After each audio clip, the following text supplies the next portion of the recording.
Hey there everyone, welcome to Arsenal Fan TV, and this is going to be a rather depressing review of Arsenal's 1-1 draw at Carrow Road this afternoon. A devastating result to say the very least, and it epitomises what has been a very poor month for Arsenal, in which we've only got one win against Dynamo Zagreb. Aside from that, we've done nothing pretty much. If we're seriously going to be taken as title contenders, we have to be winning these games. I can't seriously take us. I can't honestly say that we deserve to win the league if we can't beat Norwich away, a team that are possibly bound for relegation this season.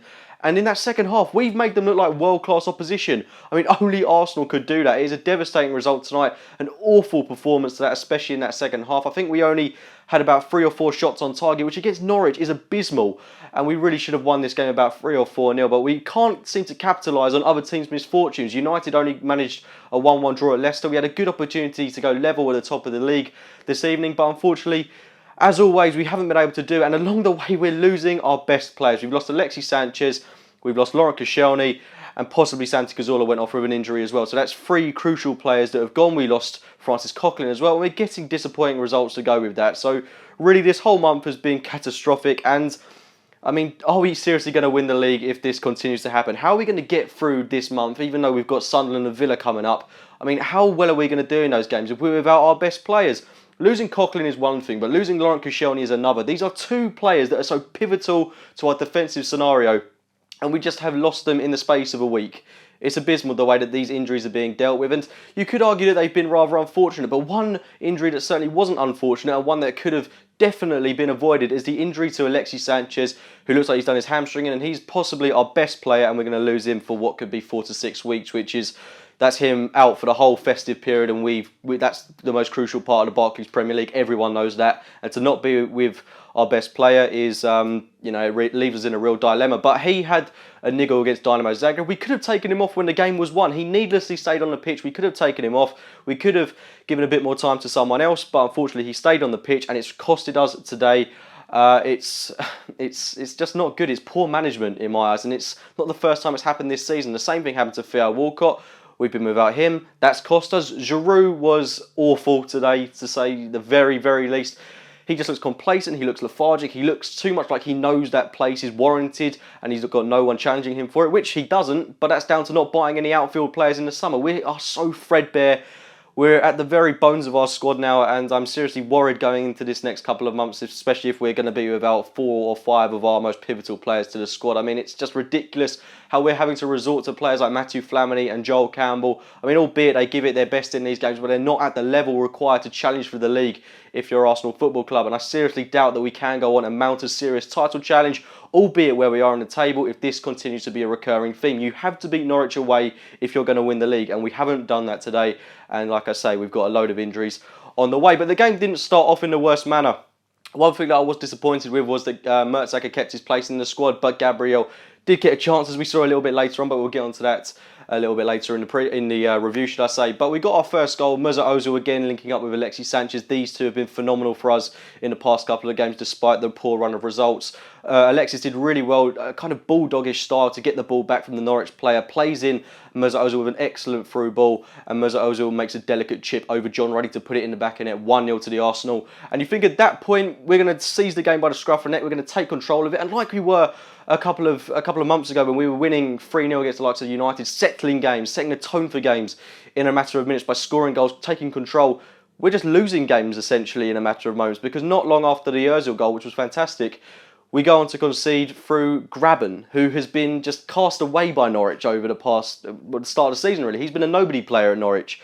And I even remember that a couple of months ago he was running away from the hotel room. So this player, with all respect to Graben, he took his goal really well, but we shouldn't be letting players like that score against us. It was Gabriel's fault, I would say, for letting the man go far too easily. It was very poor by him, and it was a really good finish by Graben past Petr Cech. But Gabriel came on for Koscielny, as we saw, and didn't really do himself any justice for this game. But it must be difficult for him being put into such a pressurised situation after having not much game time. The last game he featured for us in was the 5-1 hammering at Bayern Munich, so not filled with the most confidence, and that partnership of Mertesacker and Gabriel doesn't really fill me with a lot of confidence. And as we see throughout the course of the match how influential Koscielny is to our game and how much we really did miss him throughout the match. If Koscielny's still in the team, then in my opinion that goal doesn't occur, and we'd have still been 1-0 up, and we could have gone on to capitalise on that and get a couple more goals. But we went into half-time 1-1.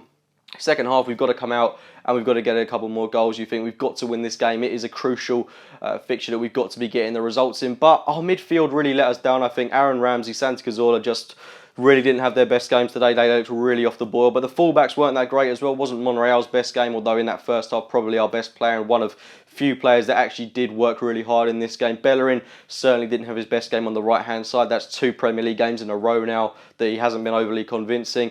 And yeah, I mean, we bring on Joel Campbell, we bring on Oxlade-Chamberlain for Aaron Ramsey, but they didn't really have much of an impact on the game. I can take very few positives from this match. One that I can take, though, is that Chamberlain looked decent for the time he was on the pitch. His crossing certainly seems to have improved, but Giroud, very disappointing up top. Joel Campbell couldn't really have any impact on the game. Ozil and Sanchez, the only 2 players that I thought really did play well today. Mertesacker, I thought, was decent, but I mean, I'm clutching at straws really if I'm looking for positives from individuals. I mean, Mesut Ozil was really the only one that took his goal really well and looked to make things happen. There was a severe lack of creativity. We looked lethargic, we looked stale, and a real lack of movement, which is the most underlying concerning thing. But all these problems coming to the surface now, which really shouldn't be happening if we're going to challenge for the league. Fortunately, we are still in a good position to challenge for the title, but I mean, I seriously am questioning whether we've got the capabilities to go on and go on to really do it, because I seriously doubt it if we continue to drop points in games that we have to be winning. If we'd have won the games we should have done, Spurs, West Brom and Norwich, it would have been a couple points clear at the top of the table. We'd have been significantly clear at the top of the table, but unfortunately we've bottled it in a way and it's left us in a precarious scenario. I mean, the reality is if City get their act together, they could walk the league because no one else looks like they want to win it. We certainly don't, because everyone's getting injured every other week and we can't win the games that we're meant to. But anyway, I won't ramble on too much about how disappointing Arsenal have been this afternoon and how far we can go in this title race, because that could just get really depressing at a point. But anyway, those have been my thoughts on this evening's 1-1 draw at Carrow Road. Get your own thoughts in the comments box below. Please do follow me on Twitter at simplycookie_. If you do want to get involved in these videos, I will tweet your thoughts during the review segment on screen, so you can have your thoughts heard on the channel. As well as that, like the video, subscribe to Arsenal Fan TV if you're new, and as always, I'll be speaking to you very soon.